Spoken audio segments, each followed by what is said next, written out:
阿曼發掘淡水解決水源問題，其實同空氣一樣可以生產出清水。到處都有水，但係得物無所用。地球根本唔夠水用。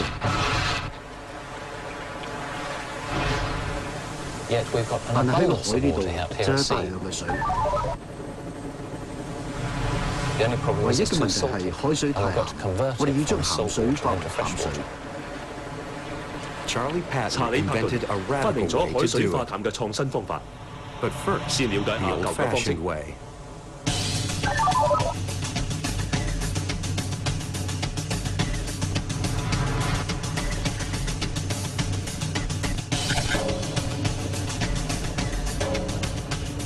阿布扎比係世上最富有嘅城市之一，億萬富翁嘅樂園。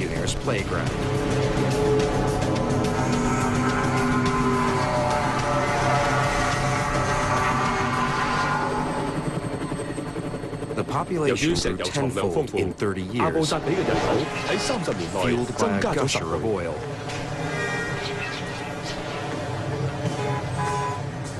人口倍增對飲用水嘅需求亦都急升。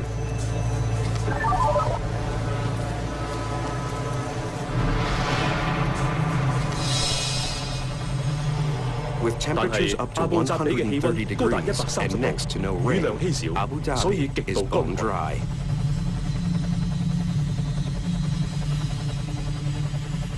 既然冇水，就只能夠動手製造。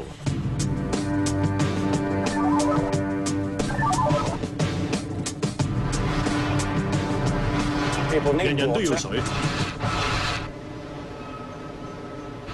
返到屋企扭開個水龍頭，就預咗有純正清潔嘅水流出嚟，能夠為阿布扎比嘅市民提供咁重要嘅服務，我覺得好榮幸。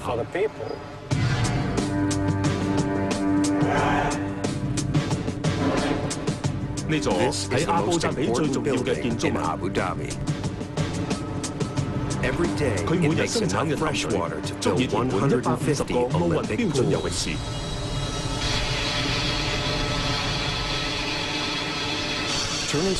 海水化淡喺技術上係簡單嘅程序。將海水煮滾，裏面嘅鹽分唔會蒸發，只要收集蒸氣就可以有源源不絕嘅淡水。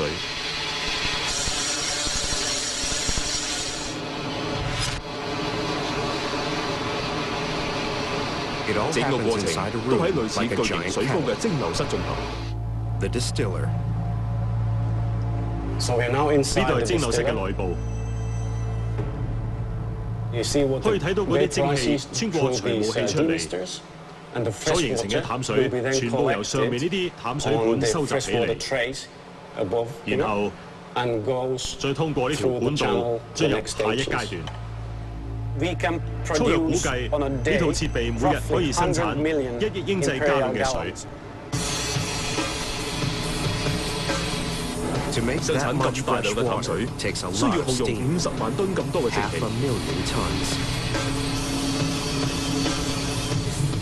生產咁多蒸氣，又需要大量嘅熱力，所以每座海水化淡設備都有自己嘅發電站供應熱力。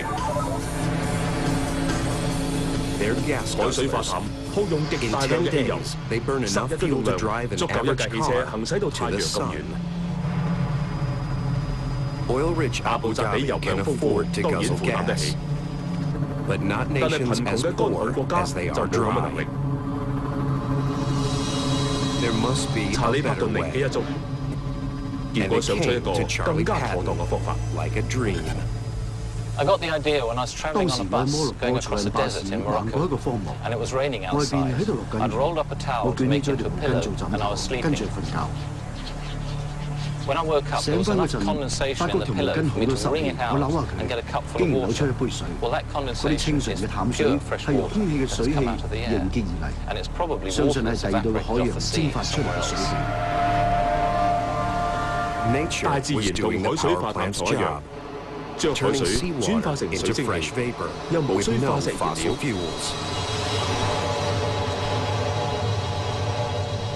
如果收集到啲蒸氣，就可以近乎冇成本咁由空氣生產淡水。關鍵喺4000里外，英國嘅伊甸園。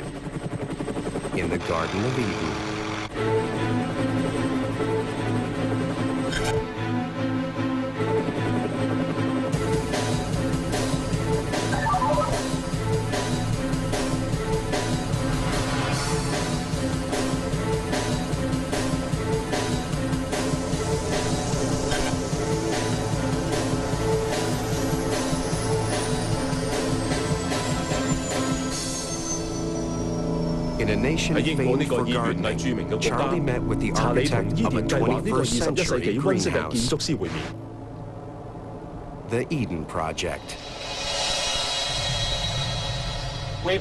我哋將本來好尋常嘅溫室變成一間好宏偉、好大膽、又令人振奮嘅建築物。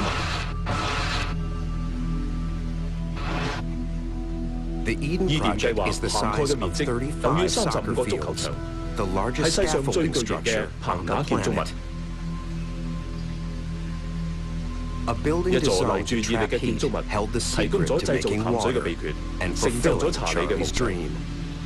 我哋聽聞查理提出點樣由空氣直接生產水，之後就覺得呢個係大好嘅機會去同查理合作，由佢呢個妙計出發，去建成一座好似伊甸園咁大膽又有趣嘅建築物。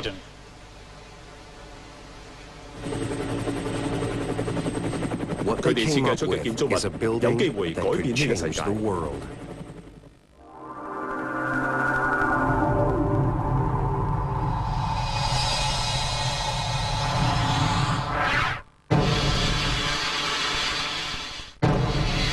呢座係今日嘅海水化淡廠，好快就會變成昨日嘅事物。取而代之嘅係呢座水劇場，未來嘅海水化淡廠。佢以空氣做材料，生產淡水，將現代建築推上新嘅層面。水劇場將會徹底革新製造淡水嘅方式。溫室喺北方嘅氣候有用途，因為能夠溫住熱力。水劇場嘅原理有啲唔同，我哋係模仿水嘅自然循環。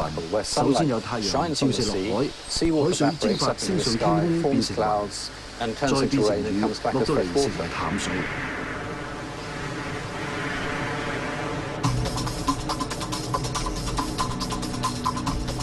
要模仿水嘅自然循環，從空氣生產淡水。首先要將冰凍嘅海水泵上一系列膠管，令膠管降溫。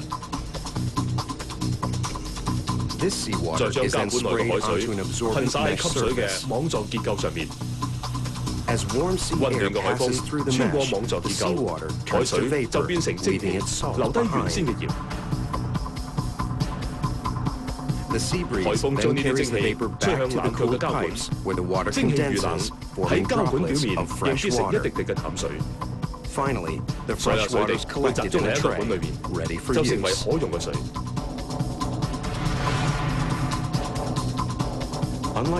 水劇場同典型嘅海水化淡廠唔同，佢無需燃料，而係巧妙咁運用大海、太陽同埋風呢啲自然力。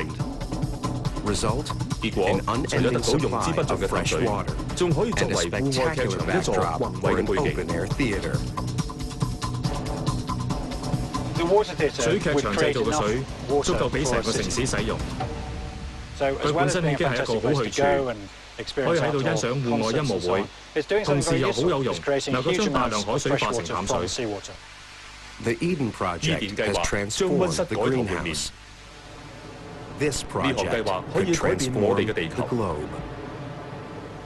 我相信喺將來，全世界都會有越嚟越多呢一類技術，希望能夠以各種嘅建築形式出現。佢可以好有用，可以生產水，但係同時亦都可以係好靚嘅公共建築，能夠吸引人流又有趣嘅建築物。